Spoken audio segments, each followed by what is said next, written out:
Pledge of Allegiance. I pledge allegiance to the flag of the United States of America and to the republic for which it stands, one nation, under God, indivisible, with liberty and justice for all. Good evening, everybody. I'll have the clerk please call the roll. Supervisor Fountain? Here. Clerk Schofield? Here. Treasurer Horning? Here. Trustee Germain? Here. Trustee McMullen? Here. Trustee O'Connell? Here. Trustee Petrucci? Here. Thank you. Item number 4 is approval of our agenda. Move. Second. Motion by Trustee Petrucci, second by Treasurer Horning. Is there any discussion? Being none, all those in favor say aye. Aye. Those opposed, nay. Motion carries. Thank you. Anybody at call to the public this evening? Nobody here for call to the public. We'll go to item number 6, which is approval of our consent agenda. Supervisor Fountain, if I could real quick, I just want to let everybody know item 6E was added since this agenda was created last week. Due to time constraints, this approval of the high school fireworks would not have been able to be on the next agenda. The event is actually between now and the next meeting. Thank you. I move approval of the consent agenda. Support. Motion by Trustee Germain, second by Trustee O'Connell. Any discussion? Being none, all those in favor say aye. Aye. Those opposed, nay. Motion carries. Thank you. We have 4 items this evening on pending and new business. Our first one is a preliminary site plan for PD application number 21-005 for Redwood Living Plan Development. We have the applicants here. Good evening. If you'd like to come up, we have Troy Langer, our planner, here this evening. And we have been bringing Troy in when we have a few more, this is, I wouldn't say it's complex, but when we have a plan development, it's nice to have our planner come in and share updates, where we are in the process, and what the recommendation was from the Planning Commission. So with that, Troy, again, folks from Redwood, welcome. Did you come up from Ohio today? Yesterday. Yesterday, all right. I met Can I get your myself, name? and she lives Sure. in Michigan. Do you want, we'll state our names for the record. Oh, okay, sorry. Patricia Ricosi with Redwood. And my name is Emily Engelhart with Redwood, and I'm a Michigander, so didn't come as far. Well, I see you're wearing green, so I'm not going to make any assumptions. But anyway, with that, I'm going to turn this over to Troy, and Troy will, again, give us an update where we are in the PD process. And then we can open it up for discussion with the applicants and with the board members. So Troy, you have the floor. Thank you very much. Just a quick overview of the project itself and then the process. Redwood is proposing a 148-unit apartment complex on the Heartland Glen golf course site. It would not consume the entire golf course site, which is over 380 some acres. They're only looking to occupy about 27 acres on that property in the northern portion. This is a planned development, and that planned development process, just generally speaking, has 3 steps to it. The first step is the conceptual review, where the applicant presents a concept to the Planning Commission as well as to the board to get feedback from both the Planning Commission and the Township Board. They have done that. The next step is the preliminary review. That term preliminary might be a little bit misleading. It's a fairly detailed plan, architectural plans, lighting, landscaping plan, and that has been submitted to the Planning Commission. There's a public hearing. The Planning Commission held their public hearing in June of this year, did not take action at the public hearing, and then brought the plan back in July 22nd and recommended approval of the proposed project. So the applicant is here now, based on that application from the Planning Commission with the preliminary plan. The next step for them will be the final PD.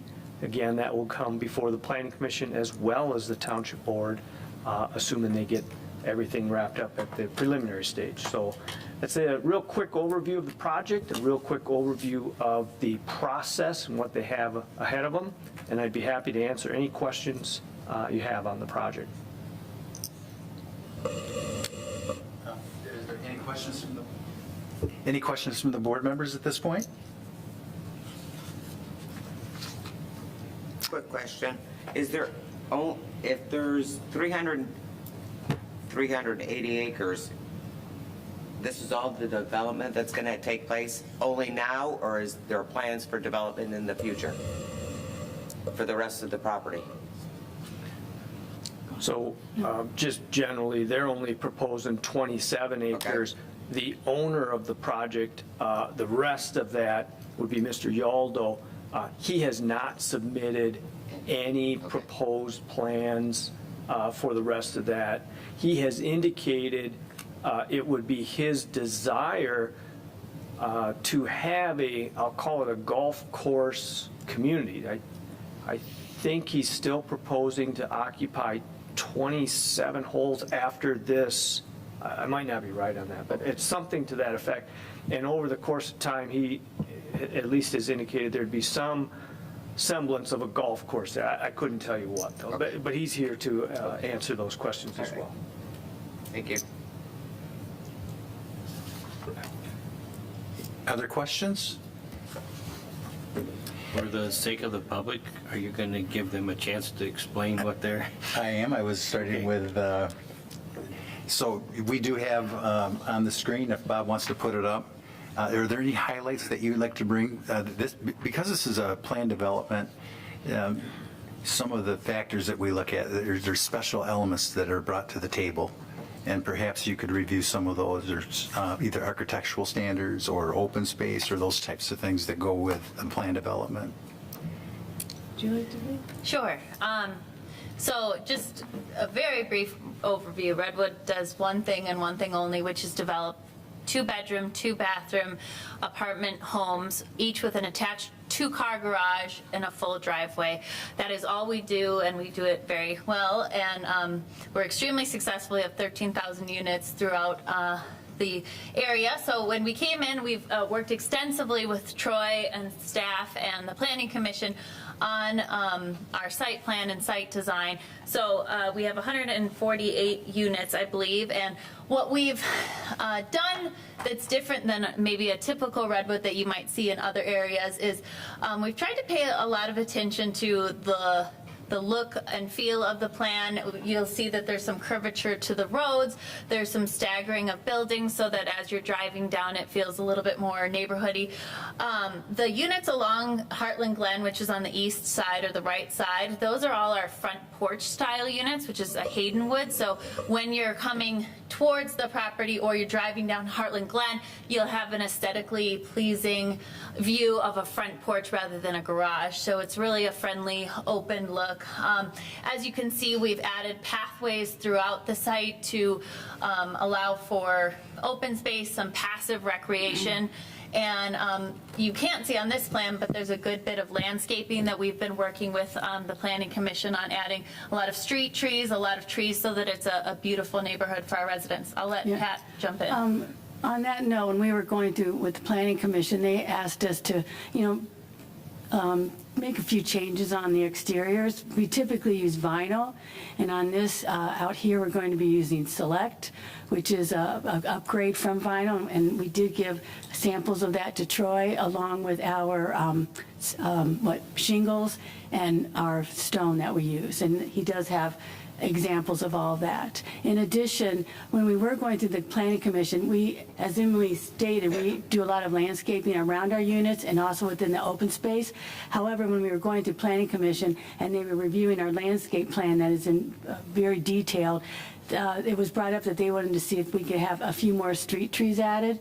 So we worked with them, and we are adding an additional 44 trees to the street trees. So it's going to, as Emily said, be a beautiful neighborhood, a lot of landscaping.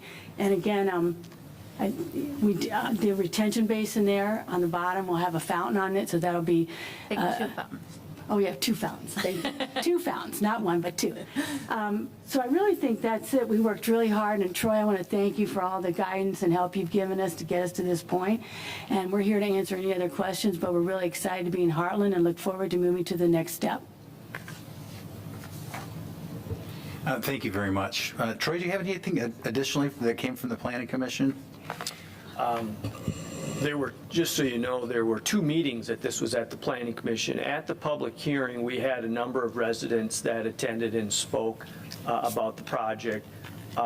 Many of those residents, because of how we do the noticing, we had to do the noticing from the entire 380-some acre golf course property. So some of the residents, especially to the west, who received the notice, weren't sure how close this was going to be to their property. Once they realized, well, this is quite a ways away, I can't say they were still in support, but they had less concerns.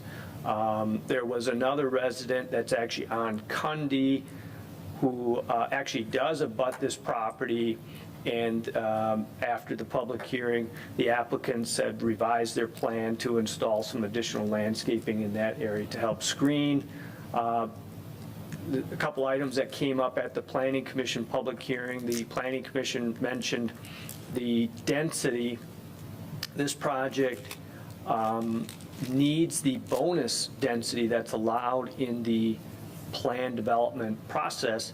I think based on a 27-acre site, they would be allowed 136 units. They're at 148, so there's the maximum bonus density would have allowed them to go up to 190. So they didn't need the full density bonus, but they did need some of it. And some of the planning commissioners had concerns with granting that bonus density without the plan needing a little bit more landscaping, wanting the driveways to be a little bit wider, the siding that they just mentioned. So the applicant went back, revised the plan, as they mentioned.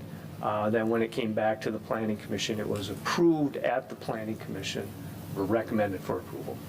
I just quickly went over 2 meetings worth of stuff that took several hours, but if you've got questions, I'd be happy to answer. Summer, as our liaison, do you have anything to add?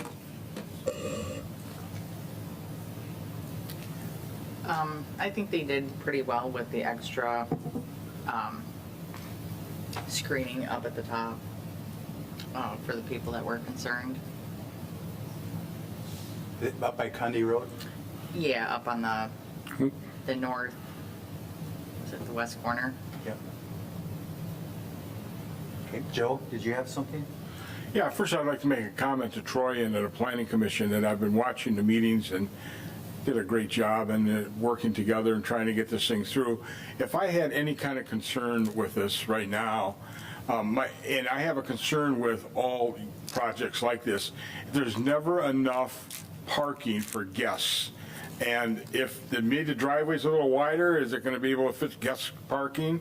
Because what happens if they have a party or graduation, whatever, there's no place for the guests to park. And I don't see a lot of it here unless you can explain where it is. I don't.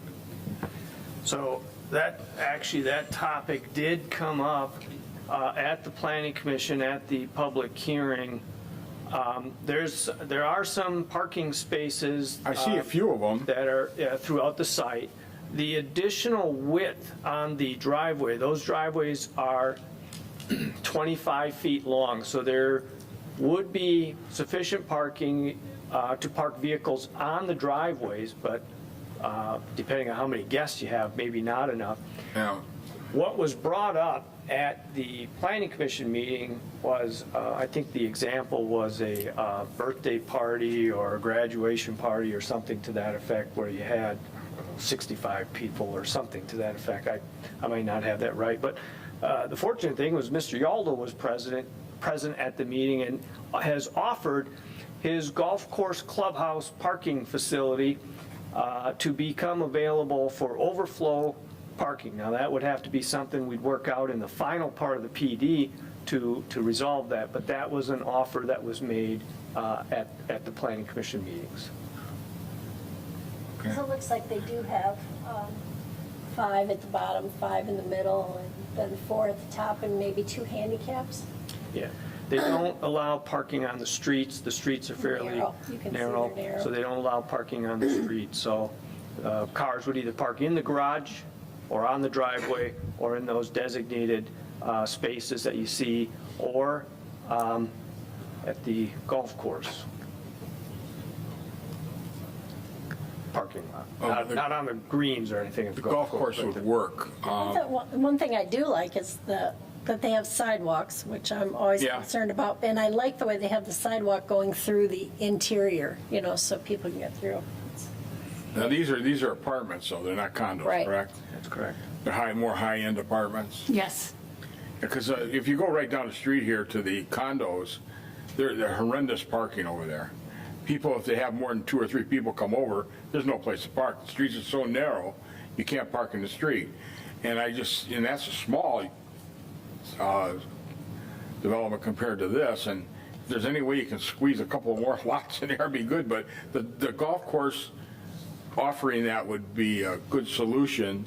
That's the only complaint I have. Other than that, I'm in favor of this project. I just want you to know that. Thank you. Trying to think down the road a little bit, that's all. That was not fun either. Do the sidewalks that go around the outside of the, those like up against the road, there's no curb there, it's just that, like, I don't know what they call it, but it's just Yeah, a little smooth greenway. type thing into the sidewalk from the road, is that? So the sidewalk, there's sidewalk that is adjacent to their private road network. It's poured as one That's pouring. I remember that. And so the road is 22 foot wide, and I think the sidewalk then is 5 feet just on one side. like a What they bike path. do is they cut it a little differently, and there is a coloring that they will do so that the sidewalk, it looks different. It's like a bike path. Yeah, and they showed pictures at the Planning Commission meeting of how that looks. So, I don't, does that, now they have other sidewalks throughout the development that are not adjacent to the roads that kind of meander through some of the open space parts. But just in particular where the sidewalk is along the private road, it actually abuts.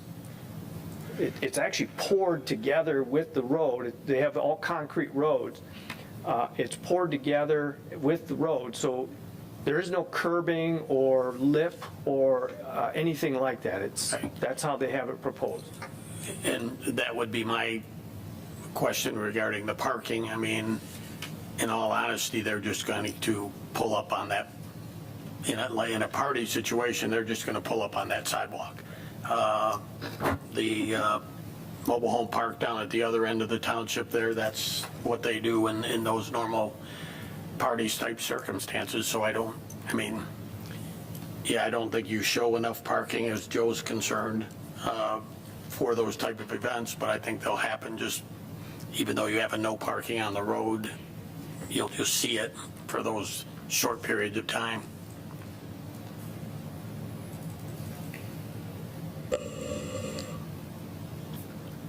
Any other questions? Yes, I Matt? have 2 questions. It's been a while since I served on the Planning Commission, and I don't precisely remember the definition between open space and usable open space. Can you explain the difference? That's a good question. So generally in developments, residential developments, planned developments, there's 2 types of open space. There are open space areas which are not owned by, and I'm kind of picking on condominium projects that would be where the owner of the condominium unit only owns the inside portion of their walls, and then everything outside of their unit is not owned by them, so it falls into this open space category. So there can be smaller landscape areas that are in between walkways or in between driveways where they'll count those as open space.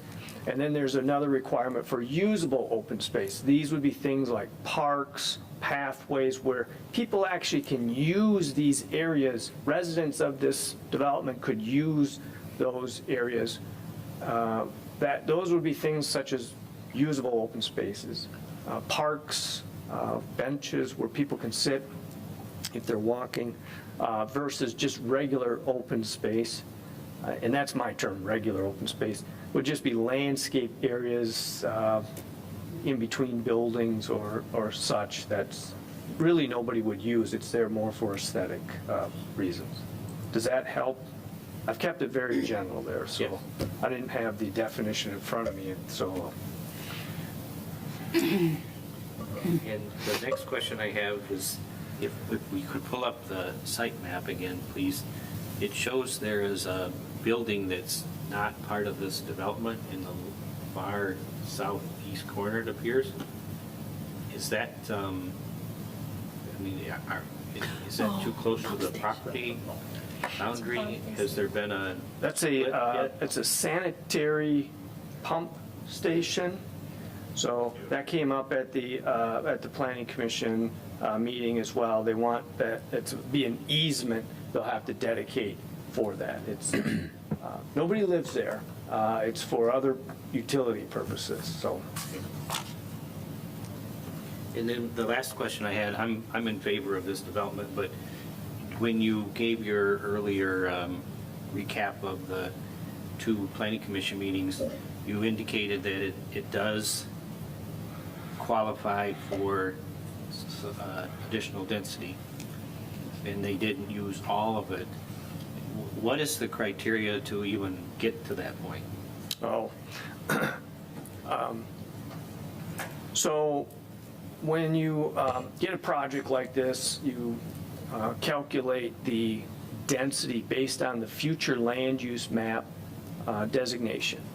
And then the plan development process allows for a bonus density for projects that the Planning Commission and the Township Board find to be deserving of a bonus density. Really, that's discretionary to what the Planning Commission or the Township Board decide would be a project worthy of needing or giving, in this case, giving that bonus density. So at the very first meeting, the public hearing, the Planning Commission wasn't comfortable giving the bonus density because they felt some additional landscaping should have been part of this. The Planning Commission was of the belief that the driveways were, I think, 16 feet wide. And there was some question as to whether that was accurate or not, but that's how it was portrayed to the Planning Commission, and they felt, boy, a 16-foot wide driveway, if you park 2 vehicles on that and you open the car door, you'll step out and you'll either be in a snowbank or you'll be stepping onto the landscape. So they felt that the driveway should be widened in order to get the bonus density. That should, the driveway should be widened to at least 18 feet. They felt the siding, the upgraded on the siding. I'm trying to remember if I got everything. I think those were the key components. Oh, the street trees, the diameter, they had proposed 2.5-inch diameter street trees, whereas the ordinance required 3-inch. And the Planning Commission felt, well, you should probably at least comply with the standard there if we're going to give the bonus density. I have one more question, and this one I'll direct to the applicant. You have built, other complexes similar to this in the past. How does the density proposed in Heartland compare to other communities that you've developed? As far as the per acre, it's about the same. We're usually between 5, 4.5 to 6, but typically around 5, 5.5. So this density that we're proposing here is currently what we use through all of our developments, our neighborhoods. So I would say this is typical. Okay, thank you. The Planning Commission also, because they've upgraded some of the porches in the back of the units, which actually kind of face out towards like Heartland Glen Drive that comes in.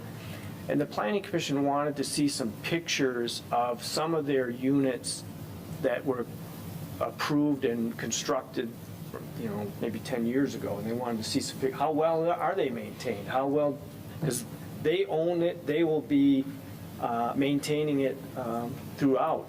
And the Planning Commission felt very comfortable with how well they were maintained and kept up.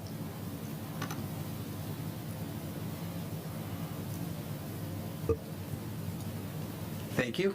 Any other questions from the board? Any final things from the applicant? First of all, thank you for all your hard work. I know you've been working diligently on this for quite a while, and taking some of the recommendations that we got from the community. I think from my understanding, speaking with some of the planning commissioners, they were pleased to see the changes that were positive for our community. So thank you. Well, it's been a pleasure, and I will tell you, your planning commission is very thorough, Yes. which is good. And your planning staff is wonderful to work with. And we are excited to bring, hopefully, a neighborhood that Heartland will be really proud of. And we're excited to be a part of the community. Well, thank you. If there are no other questions, I'll have... I'll move to approve the preliminary site plan 21-005 as outlined in the staff memorandum dated August 11th, 2021. Support. Motion by Treasurer Horning, second by Clerk Shofu. Any other questions? Being none, I'll have the clerk please call the roll. This is a resolution. Thank you. Trustee Petrucci? Yes. Treasurer Horning? Yes. Trustee McMullen? Yes. Trustee Germain? Yes. Supervisor Fountain? Yes. Chofu, yes. Trustee O'Connell? Yes. Motion passed. Motion passes. Thank you. Thank you. Yep. Have a safe Thank you. drive home, and enjoy this beautiful evening. Thank you. Thank you Yep. for your time. See you again. Okay, item number 2 is an amendment to a sewer bond refunding resolution, R21-011, and we're going to have Susan be part of this, and Joe Collini's here from Clark Hill, who I believe did the original bonding for this. Joe, welcome this evening. Susan, would you like to briefly just discuss what's being asked of this evening? Sure. So this is an amendment to the resolution that you all passed back in June for us to do the refunding. At that time, we gave ourselves the option to either do a public sale or do a negotiated sale. So we've made the determination we're going to do a negotiated sale, and the legal counsel for the underwriter, so it's all the lawyers' fault, want to have this amendment done for the preliminary official statement, which is basically the publication that how we sell the bonds now. So this is at no additional cost to us. It makes it doesn't change the timeline in which we're going to sell the bonds. It's just a formality. Is that about right, Joe? Yes, Joe Kalani on behalf of Clark Hill here. My firm represents the township in matters in dealing with the bond issuance of bonds. In particular, this matter involves a bond refunding. I'm sure Susan has mentioned previously that we anticipate significant savings by this refunding. Refunding basically is refunding current bonds that are able to be called at this time. There's usually call dates when you issue bonds over a period of time. Usually when you do an initial bond, you can't call the bonds for refunding for a period of time, between 7 and 10 years typically. These bonds have been issued previously, and now due to the rates that we see currently, this is going to result in significant changes or significant savings. Now, in the context of what Susan's has indicated is correct. Usually we do a competitive sale or we can do a negotiated sale. Originally, the negotiated sale was looking at potential banks that might want to purchase these bonds. In this case, it looks like from the financial advisor's perspective, utilizing an underwriter will result in significant savings. In discussions with the underwriters council, the idea was, could we clarify the resolution to reference underwriters versus just banks? So that's what's in this before you tonight as just a minor resolution, or as a resolution, just clarifying that it'll be an underwriter is being used for this sale. Very good. Any questions? No, I'll make a motion to approve the amending bond resolution as attached for the 2021 sanitary sewer refunding bonds, Series 2021. Support. Motion by trustee Germain, second by trustee Petrucci. Is there any discussion? Being none, I'll have the clerk please call the roll. This was the resolution. My notes were incorrect at the last. It was just a regular vote, but regardless, it passed. And at the end of the day, I wrote my note too close to this one. So this one actually is a resolution. Clerk Chofiu is a yes. Trustee Germain? Yes. Supervisor Fountain? Yes. Trustee O'Connell? Yes. Trustee Petrucci? Yes. Trustee McMullen? Yes. Treasurer Horning? Yes. Motion passes. Thank you. Thank you, and it's good to see everybody again. Thank you. Enjoy this Likewise, nice Joe. night. Great. Take care. Okay, our next item, 9C, is Heartland Woods Public Road SAD Resolution of Intent. And at this point, I'm going to turn this over to Mike or Bob. Turn it over to Mike Luce. Mike, our Department of Public Works Director, if you could just kind of give a brief update to what this is and what the resolution that we'll be acting on pertains to. Thank you. Thank you, Supervisor Fountain. What you have in front of you here tonight is a resolution of intent for Heartland Woods to establish a special assessment for their roads. We were approached by multiple residents that they would like their roads resurfaced. They went out with a resident-initiated petition, and they did receive about 82% of that subdivision that came back in favor of repaving of the roads.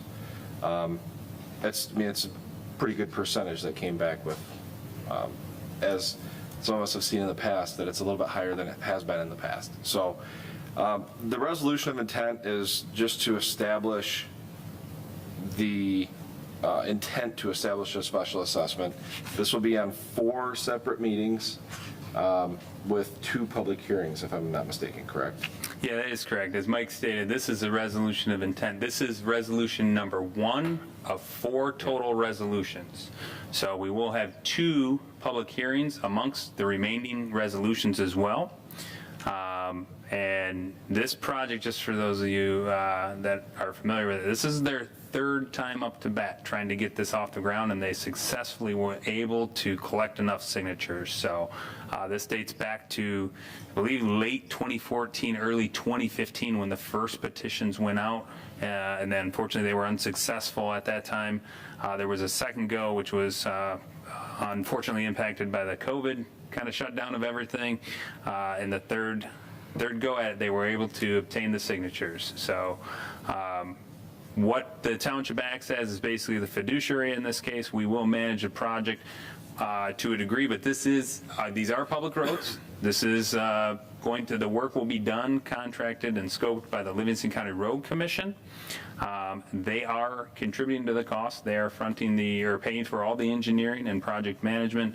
And at this point, we're recommending exploring the bonding for this project, given that the $639,000 impact to our capital fund balance would bring it significantly low. That has been included in this price. We do believe, potentially, based on next year, this is a 2022 construction, based on the bids that already Livingston County Road Commission is receiving, we may actually have a slight savings on this. So these numbers were actually a little bit higher than what they're seeing for 2022 at this time. So stay tuned. They haven't received the bids back yet. Very aggressive bidding on this.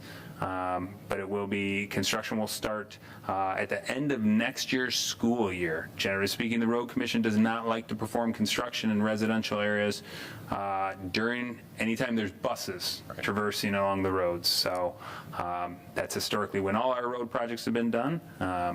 So again, this is resolution 1 of 4, the resolution of intent. First off, this is my subdivision, so I'm going to abstain on the voting just because I feel I should. Even though I'm not going to profit from them, I'm going to pay. I'm going to abstain, but single-handedly, Katie Pylon, what happened to is we've had a lot of young people move in, which has changed the dynamic of the subdivision, and Katie Pylon single-handedly went door to door and got these signatures. And the count would be higher, but we have a couple empty homes that people are passed away and divorced and things like that. So actually, it's probably higher than the 82% even. And I just want to thank her because she did a lot of hard work every weekend, and she works full-time with kids. So secondly, though, I thought we discussed maybe using general fund money to finance this because we'd make interest off it, which we wouldn't make, would cost more for bonding, and we're not going to make anything on it where we would make money, because I thought we did have quite a big balance in our general fund. So we do. It will take this is more than 50% of our fund balance in the general fund. And we can certainly make that decision. The prior costs, based on the prior years, were actually lower. And at that point, the fund balance was higher. Yeah. So it seemed like a little bit better equation. Certainly, we can go either way. We could explore that, because we will be having more money coming in right now. And realistically, the first bill we receive for this project will be the fall, Right. about a year from now. Right. I mean, so realistically, times may change. We'll use our best discretion on whether to actually bond for it or use a general fund dollar. Because we could actually make more money administering this and interest than we get in the bank right now. The interest rates are horrible. And then the other thing I have discussed with you, but I just thought we could bring it up on camera, is that it says in the resolution that we're not going to do any formal drain improvements, but that's part of the problem of the road. All the neighbors talk about is that, it hasn't had any maintenance since 1996. And when they scrape that road and the salt, it's just built up this lip of dirt and gravel that holds all the water on the road. So. Yeah, I'll just touch on that very briefly. The Livingston County Road Commission has asked that we include that on all our road projects because, generally speaking, they are not allowed to go outside of the right-of-way. When you talk about formal drain improvements, it's generally drain improvements that are eligible to establish a drainage district through the Livingston County Drain Commission. You start getting into private property. It's a whole nother animal. Yes, the Livingston County Road Commission does recognize that there is significant drainage issues with the road, which they will include in that. But as far as formal, I certainly don't want the expectation that we're going into people's yards or backyards and improving drainage through the whole neighborhood. They will inherently improve any drainage associated with the roadway and the road surface, as well as any ditching within the right-of-way that they will clear. Generally speaking, what happens on these type of roads is they get broken down, and you actually see the grass sit higher than the road surface, and then the water cannot get off the road. So that will be scraped out. They will be restored, and then additionally what they do is they'll crush the material in place and then build on top of that. So on one hand, you have the road actually elevation being raised anywhere from 2 to 4 inches, and then the sides coming down to alleviate that issue and letting water come off the road. Great. So hopefully that helps. Building on what Kathy said, I'm familiar with this development because I remember when it was built. And the roads have been poor since the beginning. They were never good. And obviously it has been exasperated through the years with the poor maintenance and so on. Obviously this does not include engineering, right? You said the county was going to do it, but what are they doing? Are they just putting together a bid spec so they can get a price? Most likely it'll be a bid spec, and then they work with the Livingston County Drain Commission and on the tributaries that go under the road, perhaps generally speaking, one of the primary concerns is, if you're familiar with that, when you pull into the neighborhood, kind of the S curve before you actually, I think you pass a couple residential houses and then go through the curves. There's, Put a bridge there. I doubt the bridge is included in this, but I certainly understand and sympathize with Proper way it. to get over that wetland. That deterioration came when Mattioli added the duplexes, and the drainage, he's up high, and the drainage comes down, and that's when that all started, during that time. And I don't think they put anything under the road, so. Yeah, I do know they do have some plans. I don't know the details and the extent of it, but you're absolutely right in that it's most likely the design of a bid specification, and then any culvert replacements or anything that needs to be enhanced. Right. Now, I understand the residents want an improvement, and they will get that, but my concern as a trustee is that, unless we're building this road back the way it should have been built originally, because I don't know that the township had that great a control it, back in the early 90s. This was late 70s. 70s.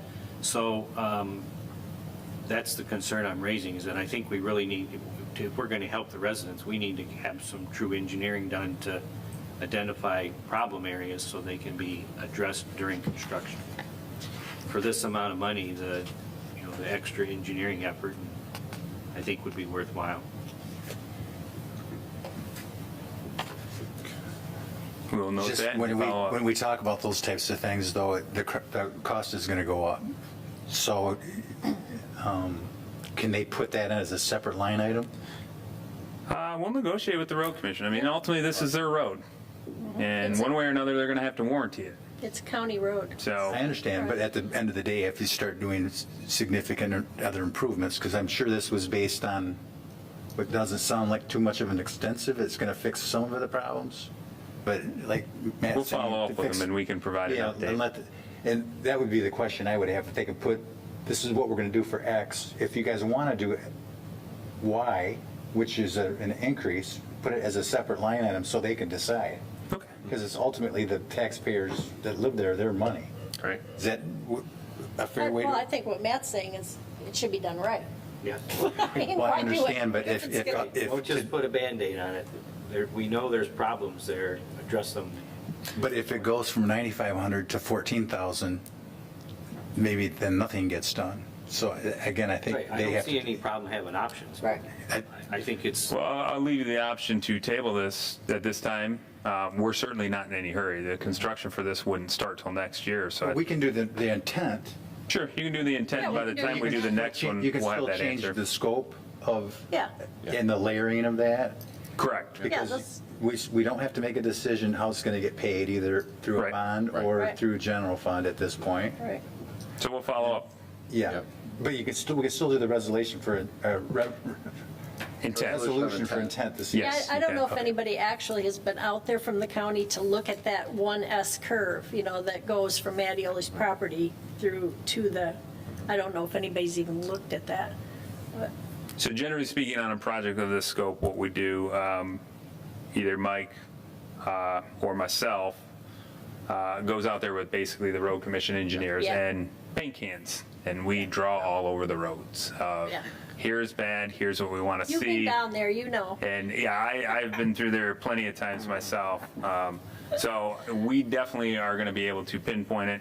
We did kind of give them the highlights. I know they went through there. I don't know to what extent. And quite frankly, if there's additional improvements, I believe we can negotiate that into the cost. It does belong to them. This is a huge, significant investment by the residents for an asset that belongs to them. So I would ask that they repair it on their cost, quite frankly. If this was private roads, I could certainly understand going back to the residents. This is not.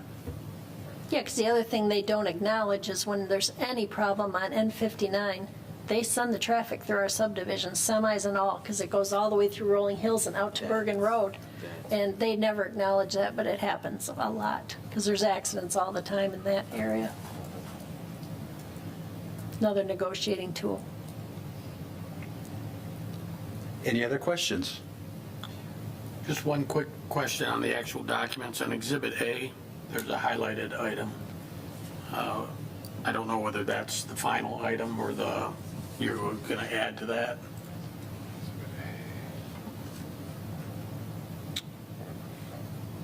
You're talking about the resolution number? You just keep, yeah, you're in the resolution, but keep going down to the Exhibit A, Oh, the addition of asphalt to the top road service. right there.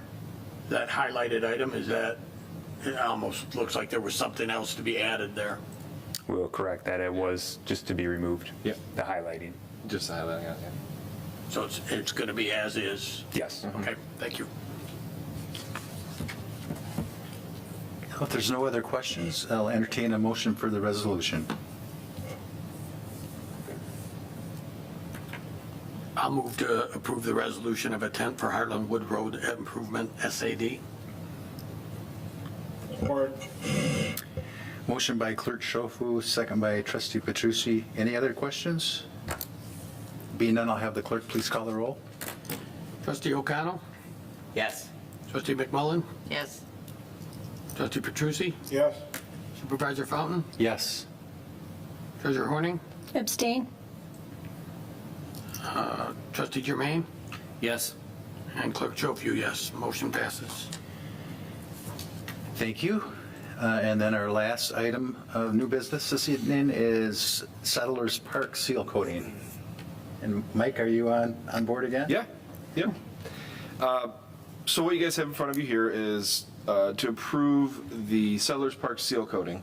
This is done on many asphalt paths, roads, everything. It really helps with the maintenance of the roads, and it helps preserve the pathways as long as possible.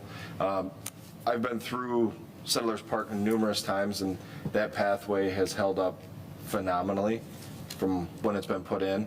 One of the big reasons is maintenance. We don't put heavy vehicles on it. We don't drive trucks and plow trucks down it often. Keeping the weight and everything off of the road or off of that pathway really, really does help. And seal coating it is just kind of part of maintenance on anything, on roads, on asphalt in any way. I did reach out to multiple communities on this. This was let out by multiple different communities.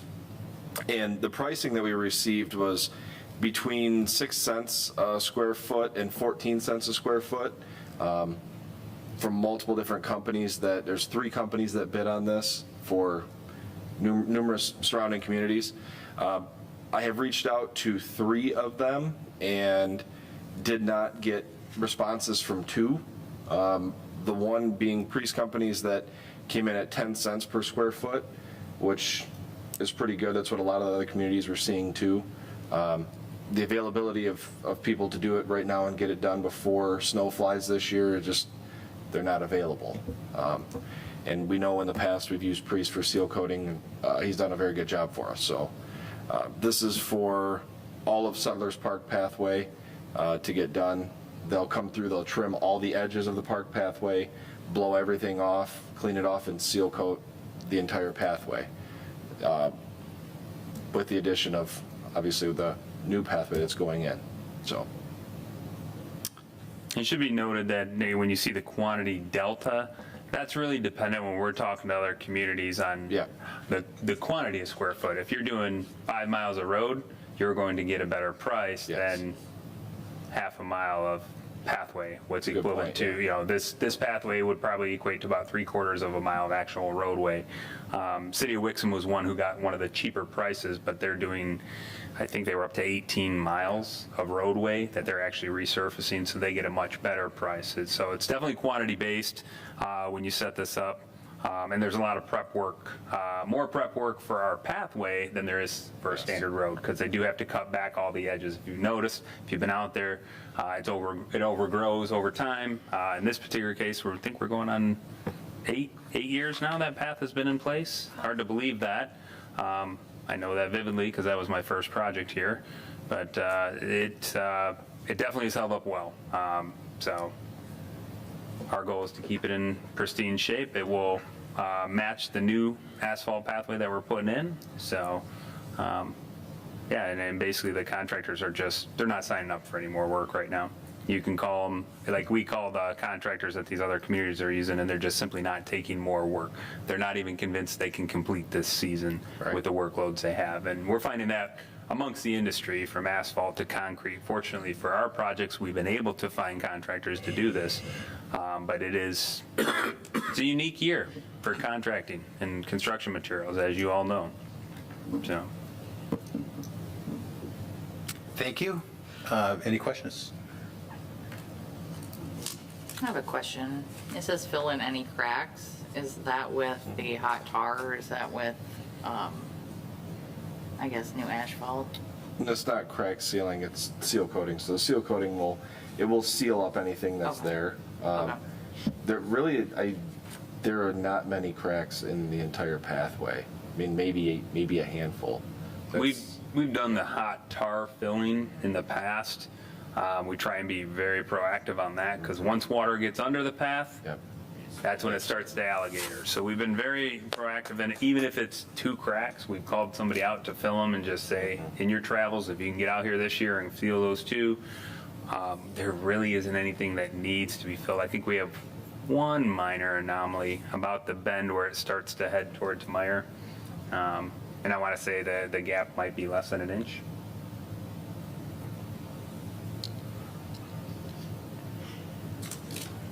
I'll make a motion that we approve the seal coating contract for the Settlers Park pathway to Priest Companies for an amount not to exceed $48,000. Support. Motion by trustee Jermaine, second by trustee O'Connell. Any discussion? Being none, all those in favor say aye. Aye. Those opposed, nay. Motion carries. Thank you. Now we'll go to board reports. We start this evening with trustee O'Connell. No report. Trustee McMullen. No report. Trustee Petrucci. Just want to report that the Fire Authority received a $22,265 grant from Firehouse Subs to purchase 8 sets of bunker gear. What's bunker gear? That's the outfit that they wear when they go into fires. Okay. I didn't know that was the name for it. Okay. That was nice of them. Yeah. Clerk Shofu. No report. Treasurer Horning. I have to speak about the farmer's market again. The senior center's been providing entertainment and music every week. Every booth has been sold out most of the summer. It's really been nice to see some of the board members coming to the market and participating. It's really great. And it's every Saturday, 9 to 2 through mid-October, and the corn came in last weekend. So if you want sweet corn, we open at 9. It's usually sold out by 11. Get there early, and because they only pick enough to keep it fresh. It's great. That's all I have tonight. Thank you. I have no, nothing to add. I'm sorry. Did I miss Matt? Yes, I did. Sorry about that, Matt. Oh, that's okay. I just have one quick thing to add. Many of you are aware that there's been a remediation system for sulfur operating in the township for a little over 3 years now. It had been shut down for monitoring purposes for about the last 6 months, but there's one stubborn well which is not, the concentrations are not dropping, so that remediation system has been restarted and will likely operate through the end of the year to try to get that project closed and out of there. So Matt, would that be opening all of the wells or just that one individual well? It's just targeting that area where that one well is. Okay. Thank you. Anything else, Matt? No. Okay, and I don't have anything to add this evening, so we will take a brief recess, and then we have a closed session this evening. So we'll go into a brief recess, and we will have to go Yeah, over into don't that phone. room. We'll have to go over into the other room tonight because we have people calling in.